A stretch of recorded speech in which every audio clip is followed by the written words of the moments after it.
Duncan, a very interesting book that you've just written, From Poverty to Power. It's a big tome of a book, really taking into many accounts, I suppose, what's happening to the world today in terms of the levels of poverty that still exist here and how so many efforts that have been made over the years just don't seem to be working. First of all, maybe you could start off by giving us a picture of the levels of inequality that exist in the world today. Well, the levels of inequality are astonishing. What happens in your life, how you do, whether you're happy, how long you live, is really determined by where you're born. It's the lottery of birth. If you're born in Norway, you're going to live to 80, you're going to get a good education. If you lose your job, there'll be a safety net, you'll be looked after. There's a kind of level of security and well-being which is impossible if you're born somewhere like Sierra Leone or Mali or Afghanistan. If you're born there, you probably won't get a decent education, you won't get past primary, certainly you're going to live to 40 rather than 80.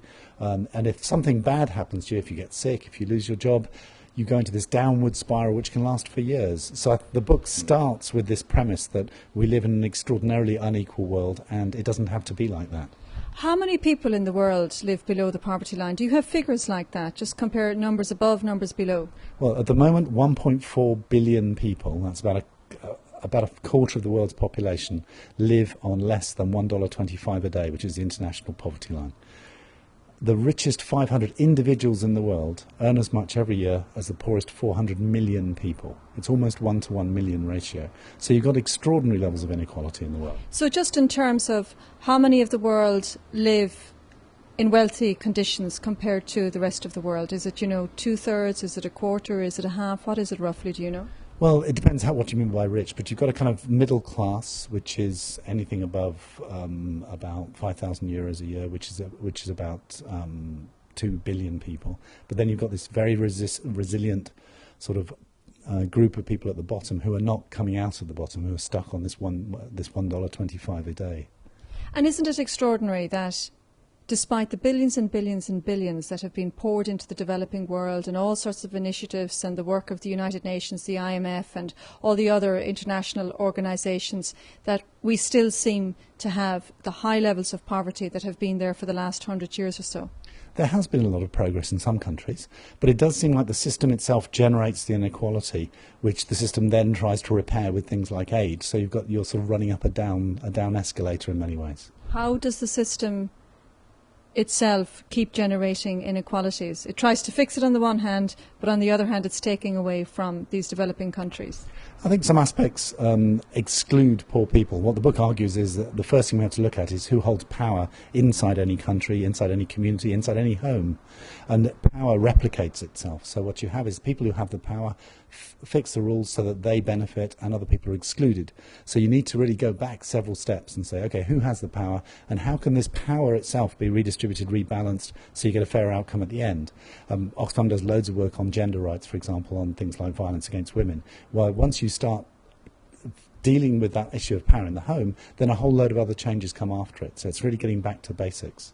So you're saying the potential eradication of poverty begins in the home then, does it? I think the potential eradication of poverty begins in communities. What the book argues very strongly is that although aid is important and the international system is important, if you look at success, and the book looks at lots of examples of success, it comes from two things. It comes from active citizens actually taking control of their own lives, feeling that sense of power within themselves, and effective states, effective national governments doing things right, getting education out, getting health, building roads, guaranteeing security. And it's this combination of active citizens and effective states which is the real chemistry from which you get development. It's not necessarily aid or any of the other international things we normally talk about.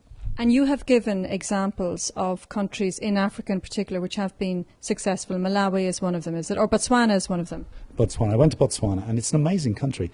It was the fastest growing economy in the world for 40 years, from 1965 to 2000. 35 years, and it transformed the place. I mean, it shouldn't do that. According to all the textbooks, it's small, landlocked, it's mainly desert, it lives from diamonds like all those other really terrible conflict-riven countries like Liberia and Sierra Leone, and yet it's gone from $300 per person to $6,000 per person in those 35 years. There's universal health care. There's a lot of really good things happening because it had an effective state which did a good deal with the diamond companies and then spent the money well. That's interesting. So when you say it did a good deal with the diamond companies, tell me about those deals. Yeah, they bargained very hard with De Beers. the South African diamond multinational, and they got 70% of the value of the diamonds in royalties for the government. The government then used that to fund all the things that Botswana needed. So if you go to Gaborone, the capital, there are no slums. Okay, there's actually decent housing programs for everyone. So just one example. So although Botswana isn't utopia, it's very unequal society, as is often the case with natural resource dependent countries. But there's a lot of really good things have happened there. But obviously as well, in the case of Botswana, you have a government that is committed to its own people, and it's not corrupt. And this isn't necessarily characteristic of many African states, and I don't mean to be racist against those African states, but that's just the reality. Corruption isn't a purely African phenomenon. We have, as we've seen, more than plenty in recent times. I think corruption is a really important question. I think what kind of corruption and how you deal with corruption are very important in development. What our experience is as Oxfam is that citizens can help control corruption. If we fund a lot of citizens' watchdogs, which actually monitor how the government is spending money. They publicise what's going on, and they can actually help curb corruption. But also it's things, in terms of petty corruption, poor people actually are affected often by the petty corruption, having to give a bribe to get anything done. Mm-hmm. And often that's just about making sure that public salaries are decent, that teachers are earning enough so they don't have to start demanding money from parents. So in some cases it's just paying proper salaries in the public sector. In some cases it's proper rule of law, and it's citizens actually keeping an eye on things. So there's various ways we've seen corruption actually be brought down. And in the long term what happens is virtually all countries have been corrupt in the early stages of development, and often as things progress and they get a more complex system, a stronger judiciary, then corruption starts to come down. But of course, as we've just seen now with the economic crisis, how much corruption or excessively poor practice, if you want to put it mildly, has gone on in the Western states, in the very wealthy states. We're seeing it in this country. We're reeling still from the behaviour of the bankers who, once they were given a long enough leash, they made sure they would exploit it, and have brought us into considerable trouble in terms of their behaviour, not to mind the sort of developers and those in the construction industry and inept politicians.